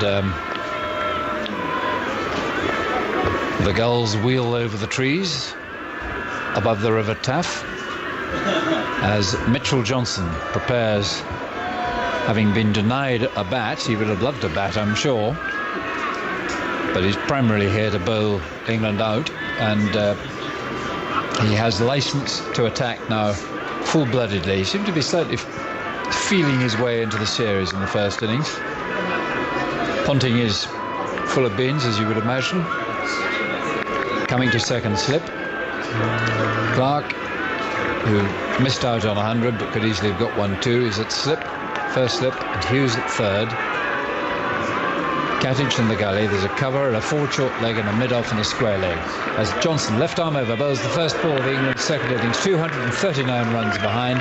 It's short outside the off stump, and Strauss keeps his head inside the line quite easily. But in the first innings, of course, he got a bouncer that followed him and couldn't get out of the road of it and gloved it to the keeper. Or was it to slip? It was to Clarke at slip. Johnson, left arm over from the river end, bowls to Strauss very wide of the off stump. That was almost a Harmison ball, the famous first ball at Brisbane, and it's called wide by umpire Alimdar, who's gone to the river end now, so he gets a different view of proceedings. Umpires always change ends after one innings. It's a nice convention, that. I don't know quite why it was first deemed the thing to do, but it does give them a different view. Here comes Johnson and bowls a ball which Strauss was initially in two minds about whether to play on at it or not. Kept the bat inside the line as it rose up past his off stump. Geoffrey Boycott, hello again. Well, I heard you saying about the pitch. We'd all like a bat on that pitch. So that's just what I was about to say. Would you enjoy going out in your prime? Would you enjoy in this situation with a match to save? Well, I wouldn't say I'd enjoy it, but I wouldn't be not looking forward to it. Johnson bowls, and Strauss is off the mark for four. No, sorry, the man came out of my sight down at fine leg. So just a single down to Ben Hilfenhaus at long leg. And England are 238 behind. I couldn't look forward to it because, you know, you're in this position, you can only lose, you can't win. So I can't feel great about it. But in terms of, I'd be thinking of my batting, I'm thinking, well, I might get out to the new ball, I might get out as we get in, but I would fancy getting to 20 not out and a bat on that, definitely. Any good player would think the pace of it is slow, it's not done a lot except the first day it did. After that, it's money for old rope unless you make daft mistakes. So England, concentration and care is the order. In comes Johnson, bowls to Cook, who pushes into the offside and they get a run. He was on the back foot, he just pushed it into the gap between cover and mid-off. So both batsmen are off the mark. 3-4, no wicket is the score. I mean, that they should be able to bat all right, and what they should do is get out of their minds about rain. People said it was coming at 2, it's coming at 3, well, it's gone 3. They'll tell us it's coming at 4, we get to 4, and it might still not be coming. You've got to concentrate on the job in hand. Yes. Johnson bowls outside the off stump, left alone. It's actually, you're quite right, it's quite a distraction, isn't it, these forecasts, and they're much more, there are many more of them than there used to be, and it's a dangerous dangerous thing for cricketers to make assumptions. You've got to believe in yourself. Come on, I can bat on it. If they can bat on it, I can bat on it. It's flat. Slow. I mean, it's so flat and slow. I mean, you could play one of those 10-day tests on this. Yep. That's if you can bat. There's Johnson. Over the wicket, he bowls to Strauss, and Strauss leaves it alone. Well, that's a rubbish Taken over. by Haddin. Didn't have to play many of them, did they? That's absolute rubbish, and he's bowling almost round down. Well, I've been telling him the other day, I think he's the best fast bowler in the world. That was a little tripe. He got 2 batsmen who've been out there 2 days, tired legs, tired mind, psychologically you're up against it, and he hardly made them play. His arm's so low. Get the damn thing up a bit. I don't know whether it's temporarily dropped, but he's always been a bit of a slinger. Well, not as much as that. If he goes any more, he'd be like Slinger Malinga of Sri Lanka. He can't swing it down there. Certainly, he can maybe reverse the old ball like that, but he can't swing the new one properly. Malinga swings a new ball, doesn't he? He does. He's a rare freak. But normally, yes, get your arm up a bit. I'm not saying perpendicular, but get it up a bit more. It's really down. I've seen him a ball better than that. Well, this fellow Hilfenhaus has got a really fine action, and he's going to be bowling to Alastair Cook. Well, if Mitchell Johnson doesn't improve the second over, I'd straight away get him off, because the 2 best bowlers were Siddle and and Hilfenhaus, definitely. Well, here's Hilfenhaus getting on with the job as usual. His first ball is outside the off stump and left alone. He's got an old-fashioned look about him, Ben Hilfenhaus. Big, broad-shouldered, pigeon-toed. I mean, he's a bigger chap than Fred Truman, but same sort of idea. Big shoulders, big backside. I tried to get him at Yorkshire to bowl the same place as Fred, down the Kirkstall end, but I couldn't. Tried twice. He didn't want to play any sort of county cricket. This 2-3 years ago. And it's been a success for him. Away he goes and bowls swinging into the left-handed Cook, who plays it off about middle and leg off the front foot to mid-on, who is Siddle, and he hurls the ball at Haddin. Haddin keenly exchanges catches with Ricky Ponting.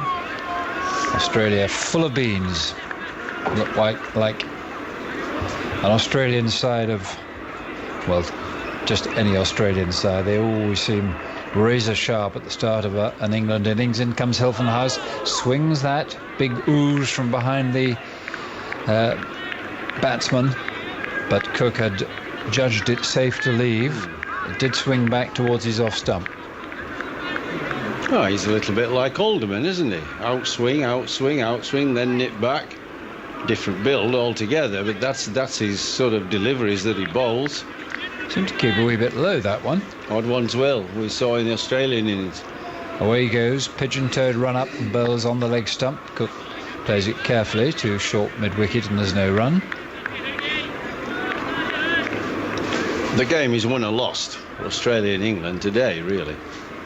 You get yourself in 2 or 3 wickets today, then England got a huge day tomorrow. Well, they've got a long day, whatever happens, haven't they? They've got to have 90 overs to bat tomorrow. And it's the problem watching England batsmen, it's their mindset, whether they do daft things.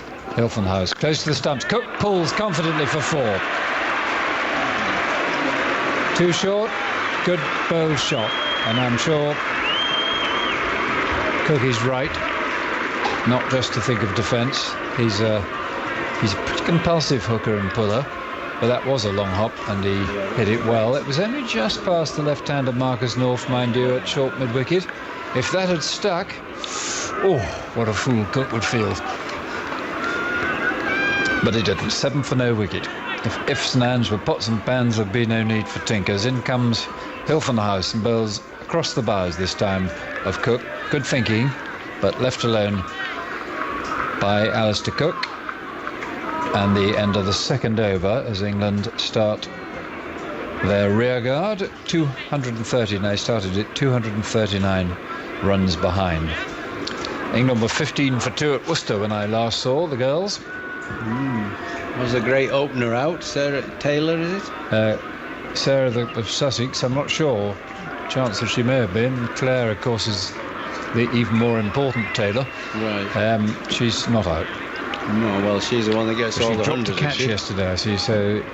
We better get a double then. Best female cricketer in the world. To make up for it, you better get a double, not a single. She's the one, is she, Claire Taylor? Yeah. He gets a lot of runs there. A very good. He's a good one, the other, yeah. Here comes Johnson, bowls from the river end to Strauss, and that's well pitched up, better ball together, making Strauss play. And he played it defensively to the offside. No apparent sign of swing there. Johnson in a long tradition of left arm over bowlers from Australia.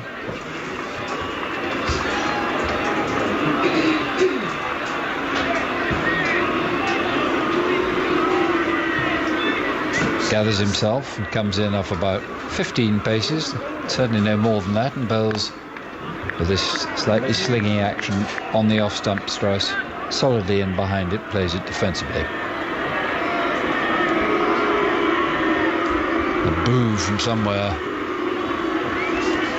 in the crowd. They've really entered into the spirit of the occasion. They've thoroughly enjoyed themselves. It's been lovely meeting a few of the regulars here at Cardiff.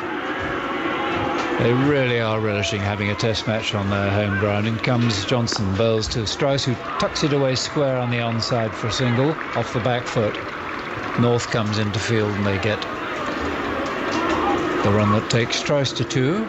Cook is 5 and England are 8 for no wicket. There was a no ball which I may not have called in Johnson's first over, was it, Malcolm? The score's 8. It was a wide. Oh, of course the wide, of course. How could I forget that? It was a very wide. Gull crosses in front of our box as Johnson bows outside the off stump and Cook lifts the bat high. Several different gulls we've seen in this match. Herring, common, lesser black-backed. I wouldn't notice any of them if I were batting. You're not? No. You're not I won't be thinking about anything. I would be thinking that as a rearguard action, having to bat for a day and a half, this is as good a pitch as you'll ever have to bat on. This is flat, with no real pace at all. Johnson in and bowls, and Cook pulls it round, not entirely securely. It was high on the blade, a bit near his gloves, but he kept it down, rolled the wrist and gets a run down to Hilfenhaus. And more booing. I think it's good-natured, but I haven't a clue what it's about, to be honest. I don't know whether... I think it may be that there's a phalanx of yellow-shirted Australian spectators behind Hilfenhaus, and the Barmies are having a go back, I think. Johnson leaning to his left, hurls that down with a...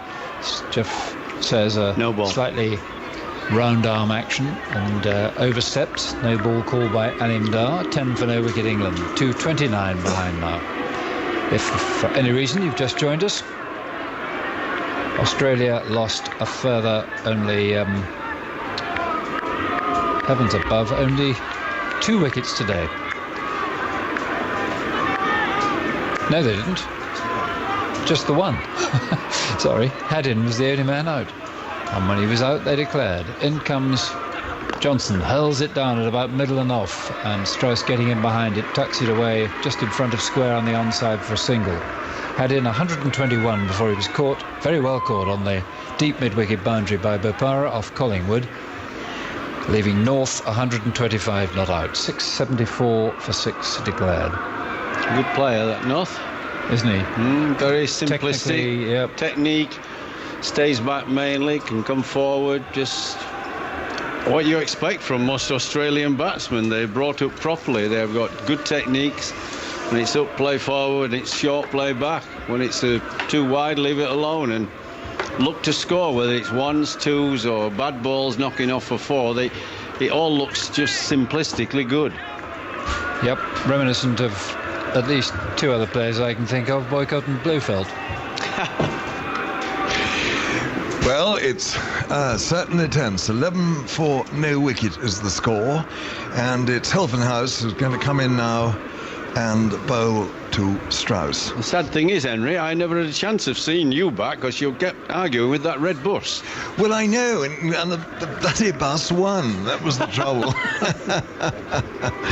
Oh dear, Hilfenhaus is in now. He's there. He bowls now to Strauss. Oh, and Strauss did he play deliberately inside the line of that, or did he in fact play at it and the ball went past the outside edge to the angle of delivery? It's one of those ones that's difficult to tell. Henry, tell me now, listen, why did the bus hit you? Did you do something, or the bus did something wrong? No, I did something wrong. I went across the road without talking over my shoulder to someone behind me, and the bus was going quite fast, and I went more or less into the side of the front wheel, and it was going quickly, and I spent 28 days unconscious.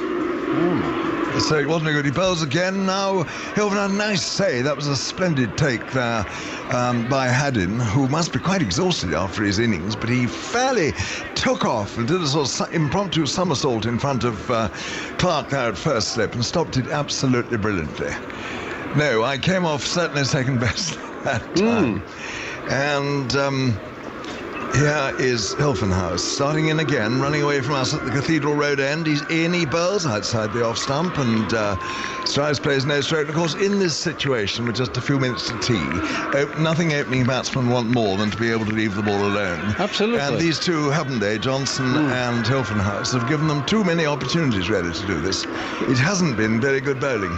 And what I've seen so far, there hasn't been anything that said to me that you should get bowled out on it. No, indeed. Hilfenhaus it is. He's in. He bowls Strauss. Again, Strauss plays. That one time he played deliberately inside the line. The ball slanting across him through there to Haddin. We've got 3 slips there. Clarke, Ponting and Hughes. Hussey in the gully and Hauritz at, he's square with the wicket really at cover. So an attacking field, 4 men in the close catching position, and Hilfenhaus is in again outside the off stump again, and Strauss gratefully leaves alone.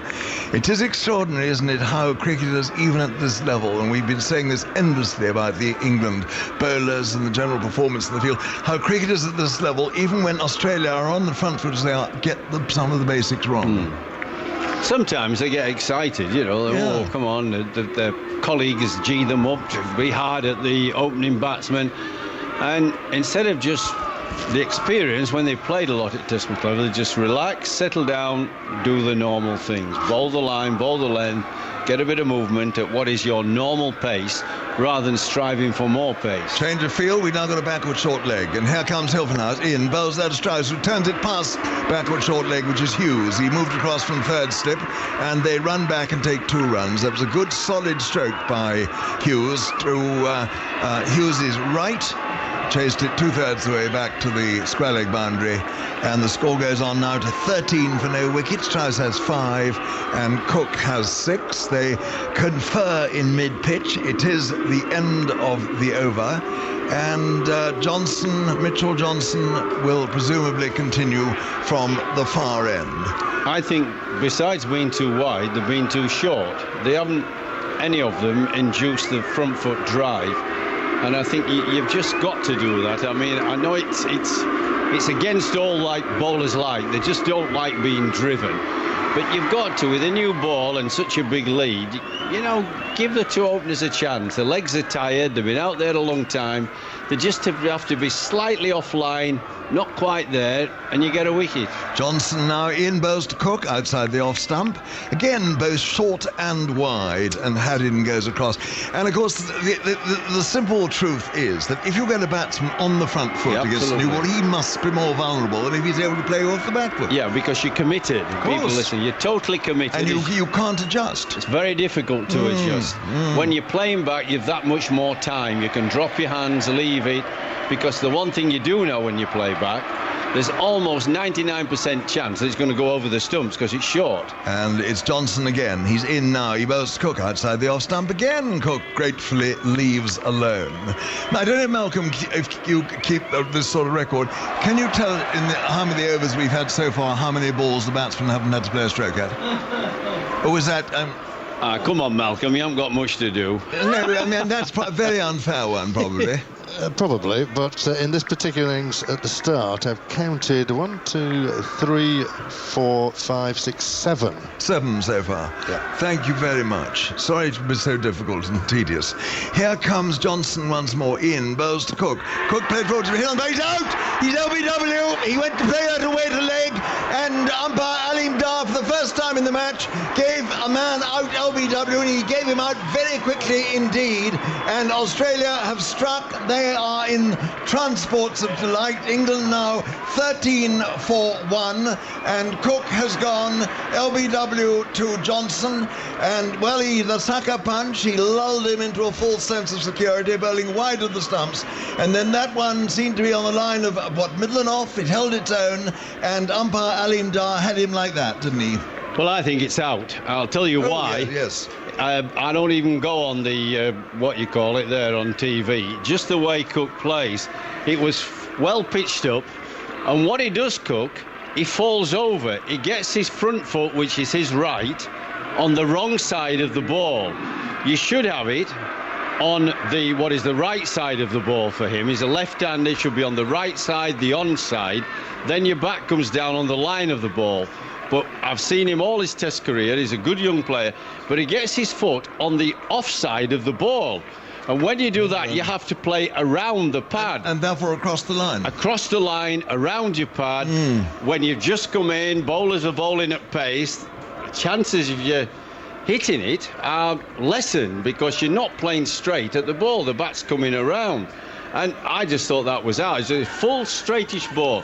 I don't think it did very much.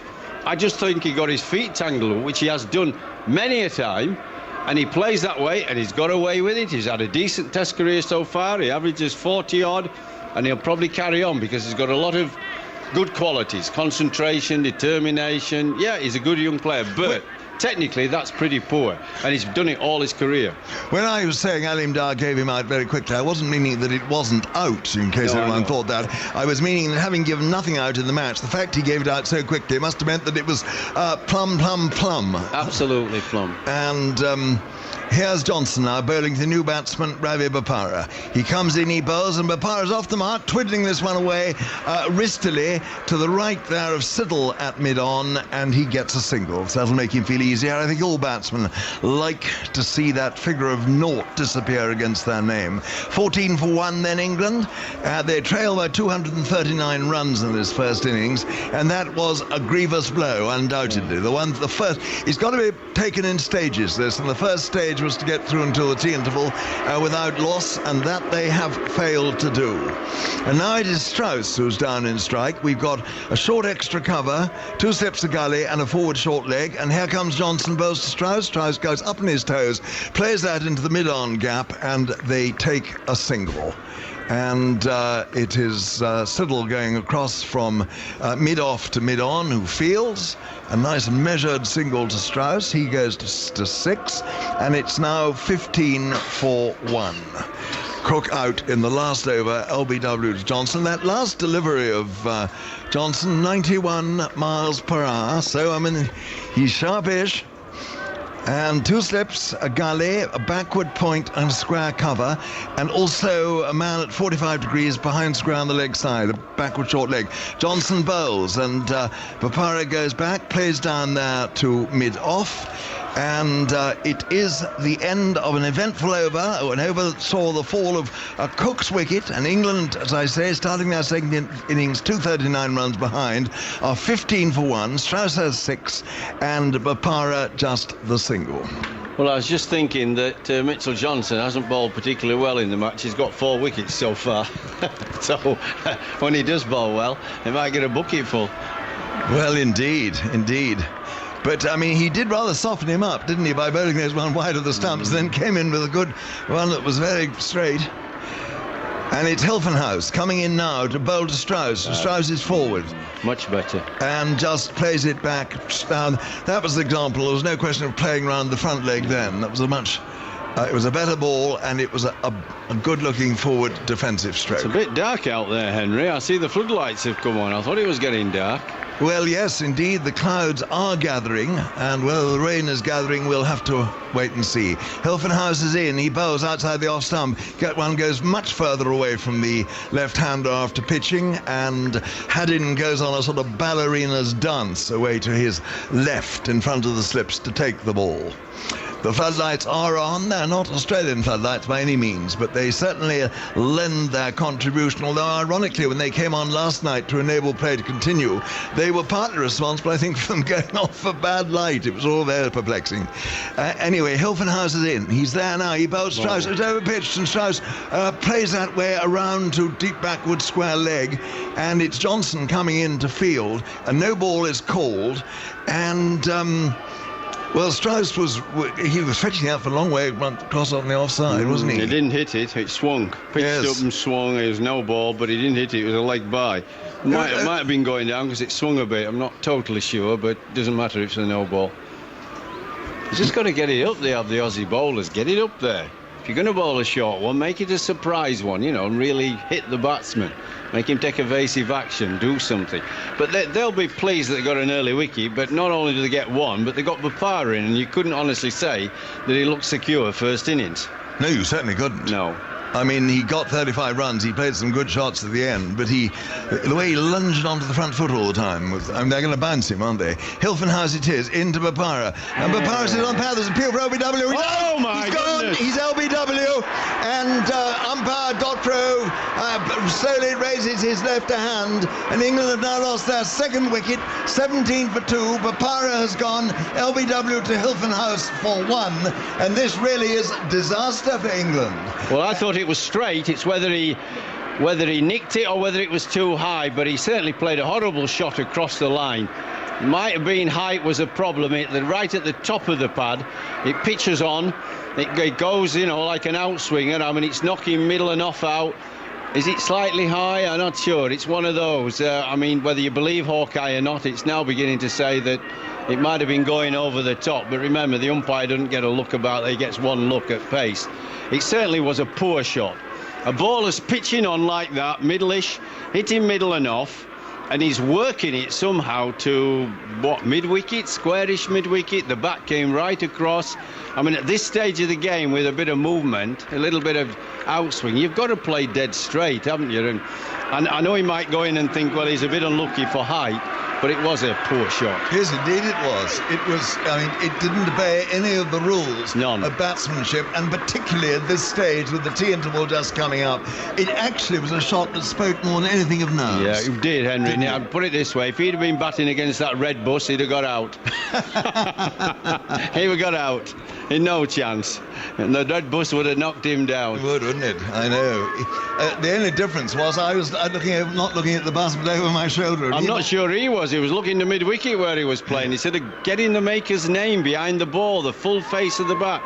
Well, it's Pietersen in already, and that really isn't great news for England. He's doing some rather exaggerated gardening. What he's actually trying to do is to make sure there's time for this over and perhaps one more before tea. I think that's the general scheme of things. Try a sweep, Kevin. That'd go down really well just before tea, wouldn't it? From a couple of feet outside. Yeah, we go down really good for England. Hilfenhaus it is. He's in now. He bows to Pietersen. Pietersen comes forward, drives into the ground. Hilfenhaus takes the ball on the bounce, what John Arlott would describe as a spectator catch. And the spectators actually weren't really up for it. And there we see Bopara again, that dismissal, playing right across the line and paying the penalty.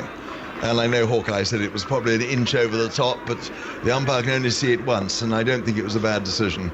And Hilfenhaus it is, in, bowls to Pietersen. Pietersen drives into the ground again. And this one goes down there to Johnson at mid-on. To Katich, rather, mid-on, and there is no run. So what a dramatic start this has been. England 17 for 2, starting their second innings 239 runs behind Australia, who declared at 674 for 6. The first time in a test innings that 4 Australians have scored 100. They've scored 500s in one innings, but never 4. So a clever detail, brilliantly researched by Malcolm Ashton. And now we've got a straight silly mid on, and we've also got a straight silly mid, short mid wicket. So they're after Pietersen, and here is Hilfenhaus. He's in now, he bows, and Pietersen waits for that, turns it with his wrist down to fine leg. Johnson is there, and they run a single. So Pietersen is off the mark in a quiet, controlled manner. 18 for 2 at the end of the over, and Ponting gives Hilfenhaus a tremendous clap on the back. Well done him for Australia. We've got what, about 2 minutes left and before tea, so this will be the last over now that's going to be bowled by Johnson from the River Taff end. It's getting very much darker, and who is to say that rain is far away, and who is to say therefore that we will get much cricket after tea? It's in the lap of the gods. England in the meantime have got to concentrate all they can on surviving this last over. The seagulls are circling. I don't know whether they're quite low. Maybe that does signify impending sure they're not vultures, Henry? Huh? You had a good look at them? Australian vultures, you think, wearing the baggy green. They might be. Anyway, it's going to be Mitchell Johnson, quite tall, coming in from the far end, and he's bowling now to Pietersen. He's up to the wicket now, he bowls, and a short one outside the off stump. Pietersen draws away, looks over his shoulder to make sure that Haddin has pouched the ball, then goes off down the pitch to give it a prod. We have got the field, we got 3 slips, a first slip, a second slip, and a fourth slip. We got a gully, a square cover, mid-off, mid-on, a shortish mid-wicket, in fact, very short really mid-wicket, and a fine leg down on the boundary to our left. And the tension could cut the atmosphere up with a butter knife. And here comes Johnson again, bowls to Pietersen. Pietersen goes back, places there to north at mid-wicket, short mid-wicket, and there is no run. And Ponting goes running out from the slips up to have a word with Johnson as he walks back to his mark. Ponting is a very attentive captain, and I think Ponting's captaincy, in fact, has been a very important factor in this game. That 150 was a really terrific captain's innings, and somehow it spoke volumes to all the Australian batsmen. It was really leading by example. And Johnson now it is, coming in from the River Taff end. He bowls now to Pietersen. Oh, and Pietersen plays a rather crab-like stroke without any footwork to a ball he needn't have played a shot at outside the off stump. He got it on the middle part of the bat, and it went out to short mid-wicket. But it really wasn't a very graceful stroke there, Geoffrey, was it? No, it was a sort of Yorker cuttery ball, one of those cutters again, very full. And he could have left it foot and half outside off stump. Indeed. Pressure. Don't want to play at those if you don't have to. Johnson it is again to Pietersen. He's in, he bowls outside the off stump. Pietersen shoulders arms there. And through it goes to Haddin, who's having quite a time dancing across in front of the slips. What's the difference between the light now, with the lights on and dark it is, and last night when they came off? I haven't worked that out. I'm not a sort of technical chap, Geoffrey. Well, I'm not. I mean, I've played 25 years, been commentating. Tell me what the difference is. It was murky last night, it's murky now. So what the hell's the difference? Why they came off? Here comes Johnson to Pietersen. He's in now, he bowls, and Pietersen drives, and it's fielded there on the bounce by Hauritz at cover, and there is no run. I find it hard enough to work a mobile telephone, let alone to tell the niceties of the differences of light and things like that. I don't know. Well, someone was saying last night there was something about shadows. Well, no, they have a rule whereby both teams agreed they can use the lights to stay on. But both teams, every cricketer in the world knows that trying to see the red ball under artificial lights, and it's dark, is very difficult. And that's why they came off, apparently. And here comes Johnson again, bowls Pietersen. Pietersen plays that away off his pads. It's going out towards the backward square leg boundary. It's going to be cut off there. It is. And back comes the throw. and that's Hilfenhaus, and they got a couple of runs, and that concludes the dramatic entertainment which has had every Australian in the world, or within air distance or whatever, leaping around in enjoyment. 20 for 2 England. They started their second innings 239 runs behind Australia, who declared at 674 for 6, with 4 of their batsmen reaching hundreds, and they've now got the wickets of Alastair Cook and Ravi Bopara. Strauss is there with 6. Pietersen has 3. It's been anxiety piled upon anxiety for England, and a couple of horrid strokes already. And really, I think, Henry, that there's going to be some rain. I don't think this is dark. I don't care what they say. I reckon this is rain around. I don't think they'll play for a while now, my own opinion. You can give them the scorecard if you want, but they are getting out. Yes, the covers are coming out, indeed. Looks dark to me. I don't care lights on or not. And if they came off last night, which I disagreed with, if they're going to have lights, then they've got to stay on.